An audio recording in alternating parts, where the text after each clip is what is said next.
Duta Suara, Riwayat Mukini. Duta Suara adalah toko musik yang beralamat di Jalan Agus Salim 26A, atau lebih populer dengan sebutan Jalan Sabang, Jakarta Pusat, didirikan oleh Andi Suharlan di tahun 70-an. Di awal masa berdirinya Duta Suara menjalankan bisnis rekaman kaset. Namun di tahun 80-an Andi mengubah haluan dari bisnis rekaman, menjadi bisnis penjualan kaset dan piringan hitam. Ruko dengan luas lebih kurang 100 meter persegi ini menjadi tempat nongkrong favorit para remaja, pemuda maupun orang dewasa di zaman itu. Salah satunya adalah Abdurrahman Wahid, Gus Dur. Ruko ini juga sering dikunjungi oleh para pegawai kedutaan dari berbagai negara yang berkantor di Jakarta. Para pengunjung pada saat itu sangat dimanjakan sekali, antara lain dengan bebas mencoba dan mendengarkan kaset dengan menggunakan earphone di tempat duduk masing-masing sebelum mereka membeli. Banyak tersedia lagu-lagu barat yang dikompilasi dalam satu kaset yang direkam oleh perusahaan rekaman lokal dengan kualitas standar internasional. Harga yang terjangkau, bahkan oleh kalangan pelajar. Awal tragedi terjadi pada 13 Juli 1985, Bob Geldof memprakarsai pagelaran musik rock secara kolosal yang bertajuk Live Aid. Pagelaran itu diadakan guna mengumpulkan dana penanggulangan kelaparan di Ethiopia. Yang tampil artis-artis top dunia. Konser itu diselenggarakan serentak di dua tempat, yaitu Stadion Wembley di London, Inggris, dan di Stadion John F. Kennedy di Philadelphia, Amerika Serikat. Siaran langsung konser tersebut disiarkan ke 150 negara. Setelah konser digelar, beredarlah kaset berjudul Live Aid berisi lagu-lagu yang dinyanyikan dalam konser tersebut. Di kaset itu tertulis Made in Indonesia. Beredarnya kaset itu membuat heran Bob Geldof. Karena sebagai pemrakarsa konser, dia tidak pernah merekam dalam bentuk audio.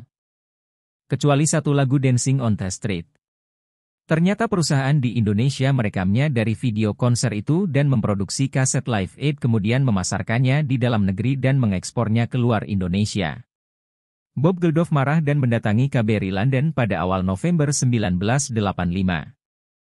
Mengimbau wisatawan untuk tidak datang ke Indonesia, juga membawa masalah itu menjadi perbincangan di Majelis Rendah Inggris pada 20 Desember 1985. Kemudian masyarakat Eropa juga mendesak pemerintah Indonesia untuk membenahi masalah pembajakan lagu.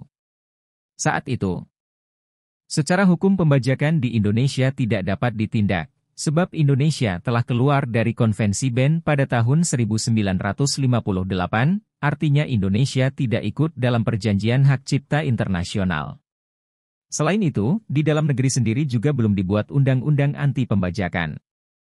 Pada tanggal 27 Mei 1988 diterbitkanlah Keputusan Presiden Nomor 17, Tahun 1988, tentang perlindungan hak cipta atas rekaman suara antara Republik Indonesia dan masyarakat Eropa. Dengan diterbitkan peraturan tersebut maka semua kaset yang berisi lagu-lagu barat atau asing yang tidak berlisensi ditarik dari peredaran, yang jumlahnya diperkirakan sekitar 3 juta buah kaset. Mulai bulan Agustus 1988. Banyak perusahaan rekaman di Indonesia menjadi pemegang lisensi perusahaan rekaman barat atau asing. Pada saat yang sama, pemerintah membentuk satuan-satuan tugas untuk memonitor peredaran kaset dan memberantas pembajakan.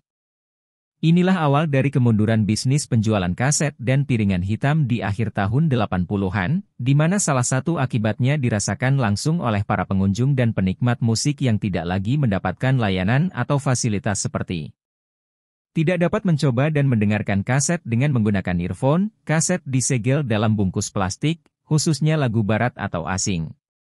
Kaset-kaset lagu barat atau asing yang tersedia hanya album tunggal, tidak ada album kompilasi. Kenaikan harga melonjak hampir mencapai 100%. Namun demikian, bisnis ini tetap menarik dan dapat bertahan hingga akhir tahun 90-an.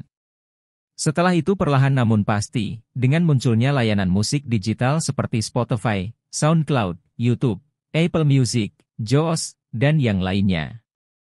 Mereka menjadi penyebab minat pasar yang terus anjlok untuk mengoleksi lagu-lagu dalam bentuk kemasan album fisik, kaset, piringan hitam, CD, DVD, layanan itu terus menggerogoti penjualan dan pendapatan toko-toko musik album fisik secara global. Bertahan dengan hanya satu toko, Duta Suara masih setia membuka pintu toko mereka, setidaknya untuk para kolektor album fisik Nusantara serta mancanegara. Rak-rak berisi aneka album genre musik masih menyambut setiap pengunjung yang melangkah ke dalam toko, kemasan album kaset, compact disc, video compact disc. Hingga piringan hitam musikus dalam dan luar negeri masih tertata rapi untuk dikoleksi.